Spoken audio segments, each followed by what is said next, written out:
আসসালামু আলাইকুম everyone, welcome back to my channel. আমি সালমা আক্তার। দেশ এবং দেশের বাহির থেকে যারা আমার এই ভিডিওটি দেখছেন, আশা করছি আপনারা সবাই অনেক ভালো আছেন। আমিও আলহামদুলিল্লাহ অনেক ভালো আছি।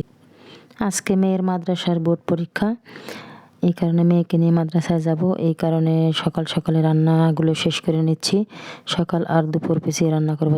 এদিকে তোহরারও মাদ্রাসা আছে, ওরও 12টা 50-এ ছুটি। আর বড় মেয়ের তো এইবার হলো পরীক্ষা শেষ 1টায়, শুরু 9টায়।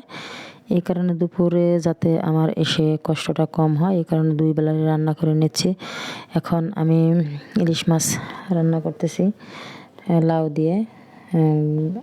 আমার একটু হলুদ কম হয়েছে, এই কারণে আবার একটু হলুদ দিয়ে দিলাম। মশলাগুলো কষিয়ে লাউ দিয়ে ইলিশ মাছ দিয়ে একসাথে বসিয়ে দিয়েছি, কারণ ইলিশ মাছ জিনিসটা অত বেশি করতে হয় না। মশলাটা সুন্দর করে কষিয়ে নিয়েছি, তাতেই হবে। এই যে আমার রান্নাটা প্রায় শেষ। আর রান্না করব বেলে মাছ চচ্চড়ি। আমার ইলিশ মাছ রান্নাটা কমপ্লিট হয়ে গেছে। এখন মেয়েকে খেতে দিব। মেয়ের বাবা অবশ্য খাইয়ে দিবে। এই যে মেয়ের জন্য খাবার নিয়ে যাচ্ছে, মেয়েকে খাইয়ে দিবে। এই ফাঁকে আমি রান্নাগুলো শেষ করে ফেলবো। তার কারণ বড় মেয়েকে নিয়ে মাদ্রাসায় যাবে মেয়ের বাবা, আর আমি নিয়ে যাব ছোট মেয়েকে অন্য মাদ্রাসায়। আমি এখন বেলে মাছটা চচ্চড়ি করে নেব, হাতে মাখিয়ে বসিয়ে দিব। তার কারণ মাছগুলো খুব ছোট, এই কারণে শুধু উপরে ছড়িয়ে দিয়ে রান্না করব, আর নাড়ানাড়ি করব না।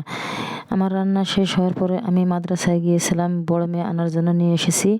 তারপরে বিকালবেলা ওকে, মেয়েরা আবার বিকালে ক্লাস আছে, এই কারণে ওকে মাদ্রাসায় দিয়ে আসলাম। এসে আবার একটু বাজারে গিয়েছি মেয়ের বাবা আর আমি টুকিটাকি কিছু জিনিস কেনার জন্য। টুকিটাকি জিনিসের ভিতরে 2টা বালতি খুব প্রয়োজন ছিল।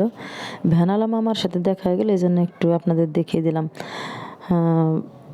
ডিমের প্রয়োজন ছিল, ডিম কিনে এনেছি।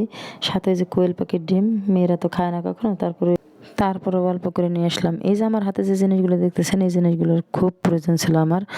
এটা হলো আমার কবুতরের পানি দিই, এটা ছাড়া হয় না।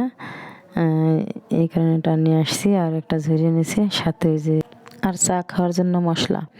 আমি একটা এটা মাটির সাজ, চিতই পিঠা বানানোর জন্য আমার লোহার সাজ আছে, তারপরে আনলাম, পছন্দ হলো। গ্যাসের চুলায় দেখি সবাই বানায়, তা আমি একটা আনলাম বানানোর জন্য, দেখি বানাতে পারি কিনা। আর এটা এনেছি কেক বানানোর জন্য। আর এনেছি 2টা বালতি, লাল বালতি। আরএফএলের এই বালতিগুলো খুব ভালো, মজবুত। আসবার পথে মূলা কিনে নিয়ে এসেছিলাম। মেয়ের বাবা বলতেছে, 2টা মূলা এনেছি। মেয়ের বাবা বলতেছে যে মূলার বড়া বানানোর জন্য, এই কারণে আমি মূলা দিয়ে বড়া বানিয়ে দিলাম।